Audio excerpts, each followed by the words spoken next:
माझं नाव मनाली मनीष पाटील. 9th स्टँडर्डपासून ललित ट्युटोरियल्समध्ये आहे. First batch होती 10th स्टँडर्डची. फर्स्ट एक्सपिरियन्स 9th स्टँडर्डपासून आम्हाला काळपांडे सर शिकवत होते. बाकी अदर स्टाफ एकदम फॅब्युलस होता. त्यांचा प्रॉपर गायडन्स, त्यांना कधीही डाऊट विचारले तर ते बिलकुल इग्नोर नाही करायचे.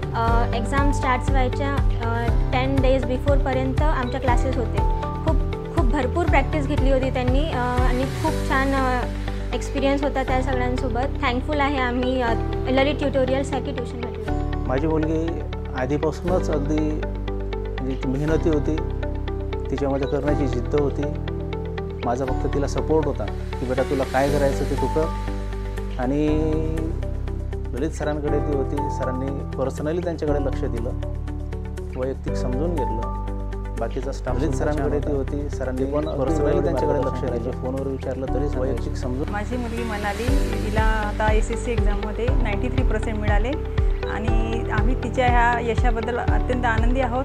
कारण तिने हे तिचे मार्क्स चांगल्या प्रकारे तिचे मेहनतीने आणि चांगल्या प्रकारे ते लक्ष देऊन व अभ्यास करून मिळवले आहे. त्याबद्दल आम्ही खूप आनंदी आहोत. आणि हे तिची जी मेहनत जी तिने केली, तिला ती जो मार्ग दाखवला त्याच्या मागीचे तिचे जे गुरु श्री काळपांडे सर आणि त्यांचे इतर त्यांचा स्टाफ, त्यांनी जे तिच्याकडून करून घेतलं ते आम्ही स्वतः घरी करू शकलो नसतो. And now I am doing science, ॲप्लिकन science, and I am doing NEET. And I had to join it in LT faculty only, Lalit tutorials. आता because of this lockdown online क्लासेसच चालू आहेत.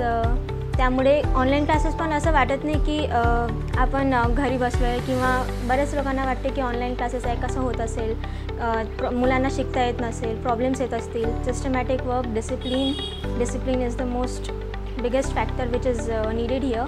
क्लासेस खूप छान आहेत. एक्सपिरियन्स्ड फॅकल्टीसोबत आपण काम करत आहोत. आपण जर त्यांच्यावरती विश्वास ठेवला तर ते आपल्याला किती काही इन्फॉर्मेशन देतात, आपल्याला नेहमी गाईड करतात. नेहमी प्रत्येक क्लासनंतर डाऊट सेशन होतो.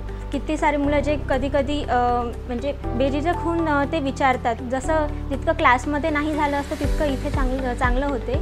ऑनलाईन क्लासेसबद्दल सांगायचं झालं तर सुरुवातीला आमच्या मनामध्ये खरंच संभ्रम होता की क्लासमध्ये कसं होईल, काय होईल, कसं सांगतील, कसं शिकवतील, व्हिडिओज येतील तर मुलांना कन्सेप्ट कसे क्लिअर होतील वगैरे. आणि अगदी सर्वांसाठी नवीन गोष्ट होती ती. जेव्हा जसं हळूहळू त्यांचे क्लास सुरू झाले, त्यांचं जे टीचिंग सुरू झालं, टीचिंग संपल्यानंतर लगेच त्यांचे जे डाऊट सेशन होतं, जे काही डाऊट्स असतील ते हातात क्लिअर झाले त्यांचे. गोलक सर आपल्याला ते क्लिअर करून द्यायचे. मग हळूहळू ते लक्षात आलं की नाही, तिथं जाऊन काय आणि घरी काय, अगदी तिथे ती अगदी मन लावून करत असते.